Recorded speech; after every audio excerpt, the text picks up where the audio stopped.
Hello, happy day. My name is Miriam. I'm a numerologist, an intuitive, a channel messenger. Um, words. I am them. Hello. Um, Today I went ahead and rolled some dice. Currently, I've got three dice that are out of commission. They are currently involved in other things. So I rolled four dice. Those dice were my red die, my orange die, my sparkle die, my glow die.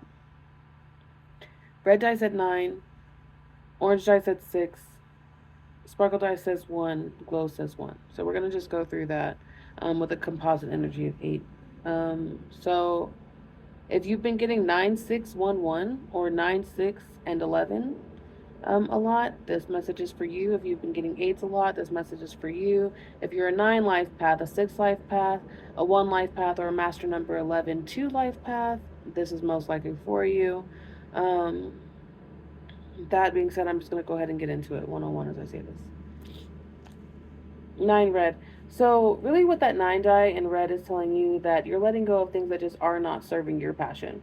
Things that are not directly pinpointing you to your target. Anything that's taking you off your trajectory, anything that is distracting you from your peaks and sending you into valleys that you don't want to explore or that you no longer need to explore. Like if you're watching stuff on people who are cheating all the time and then you wonder why you think your spouse is cheating or whatever, like there or you are seeing people get stolen from all the time so you think that you're going to be stolen from.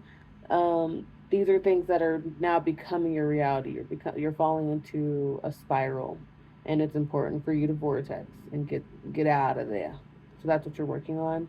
Um, and you're really able to do it easily because you realize how whole and complete you are just like as you. You don't need all the things, all the accolades that you've worked on. You're very put together in a lot of ways. You have things that say this is why you should believe me, but now you're at the point where you don't care what anybody says. Like you're going to say what you believe what you believe. Period. You not only believe it, you know it, you comprehend it. You comprehend it to a point where you're like, X marks the spot, and I know where this. I'm at the spot right now. Here is the X. Moving on to Orange Dice 6. Orange is about kind of the cautionary tale as be aware of this. Hey, look around. Like, this is what is in your face. Like, orange cones, um, the traffic cones. 6. So, how you are loving yourself, how are you putting love into that in the world, and how are you receiving love? Are you allowing yourself to receive love?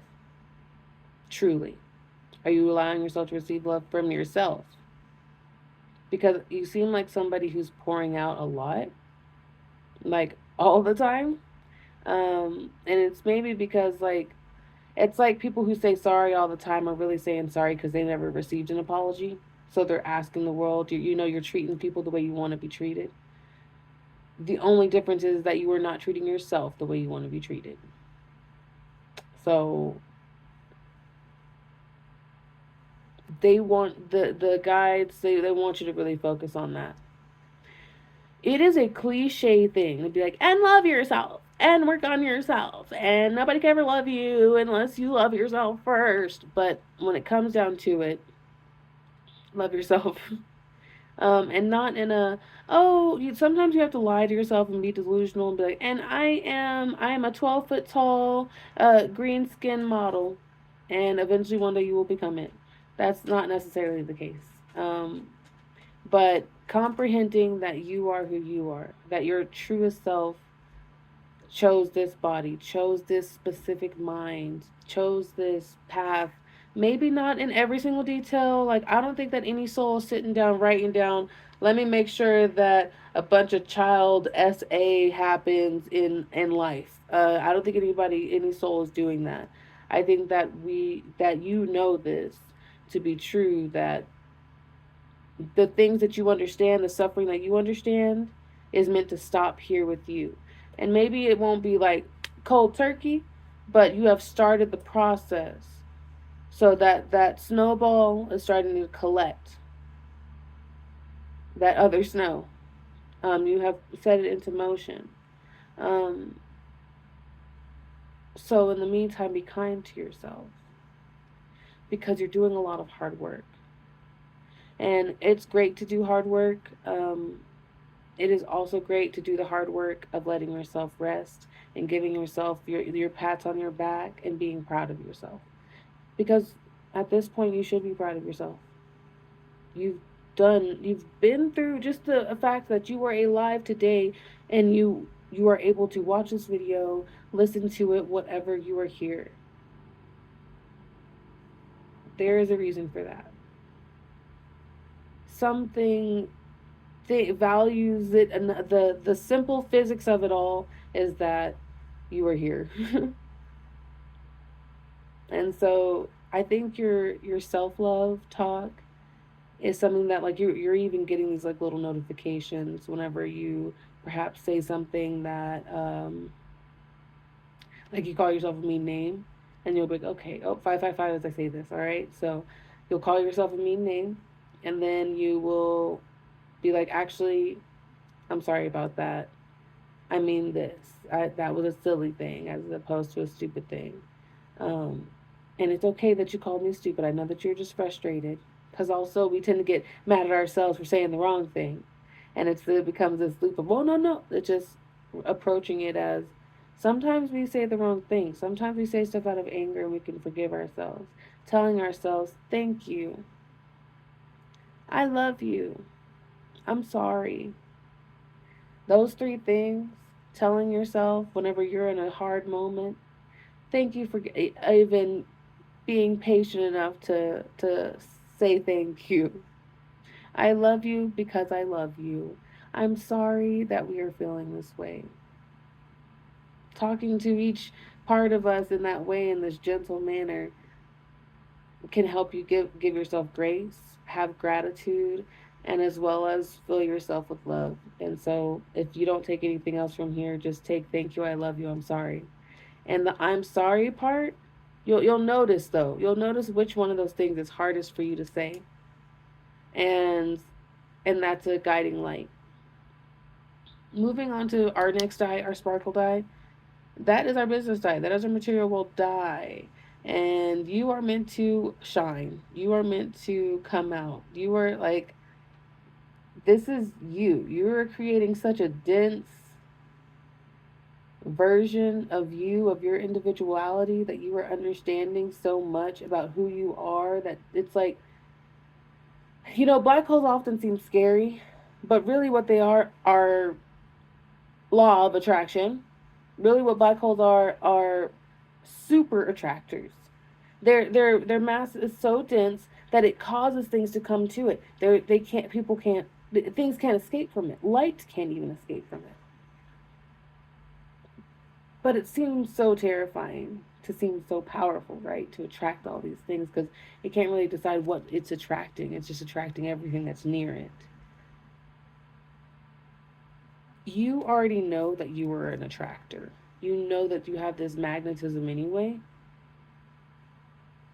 Now you are figuring out what you are deflecting, or things that you're providing a filter to for things that are meant to come to you, and the rest that are just meant for other things. And I understand that sometimes you feel the need that for there to be a filter, but also holding that filter up is taking some of your energy. So at some point, you're going to realize how much of your individualism alchemizes this material world.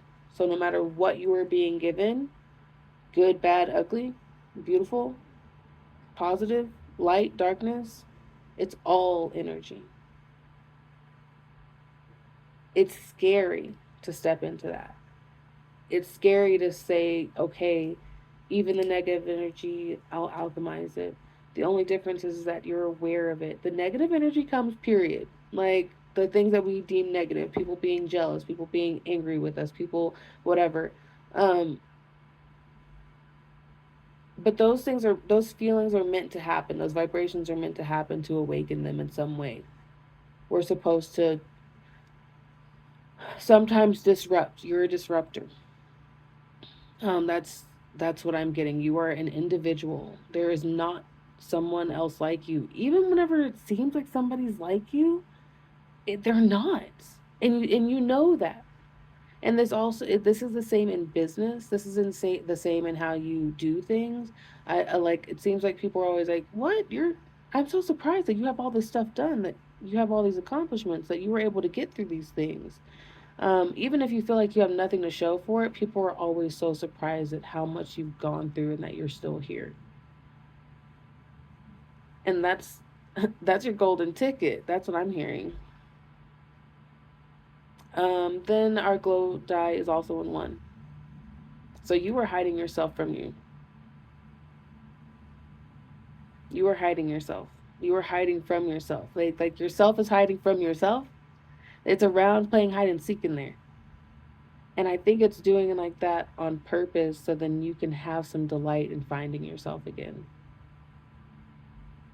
Because eventually you're like, no, I don't want to play this game. I don't want to freaking follow you. I don't want to play hide and seek. I don't want to count to 10. And then maybe you just play one round and you're running around and all of a sudden you're giggling again. This is supposed to be fun. And it is for you. And so be aware that yourself is hiding. Okay? You've already counted.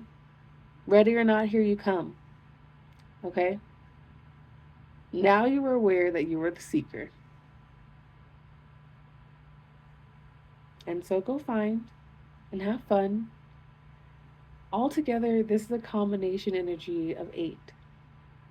I'm just going to go down the last essence of 8 because it is about the energy that you put in and the energy you get back. You'll notice the things that you were having this giggly, fun time. You'll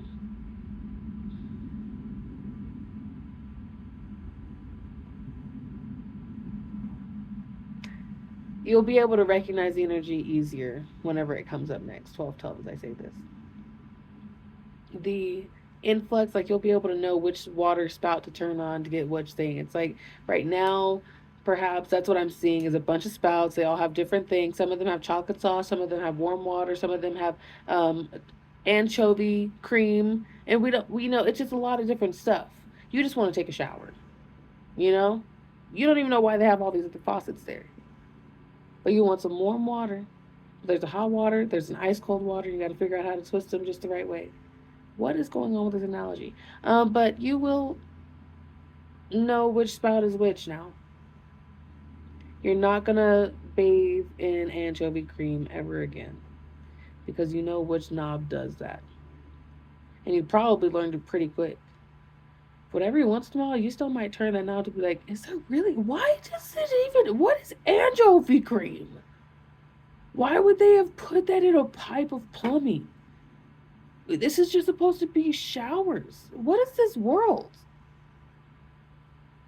But then some alien species comes in and turns out that that's what they have to bathe in. That's just not for you. What? Go be yourself. 1331 as I say this. You are going to be finding your divine counterpart within yourself. It's truly the case. All that being said, loves,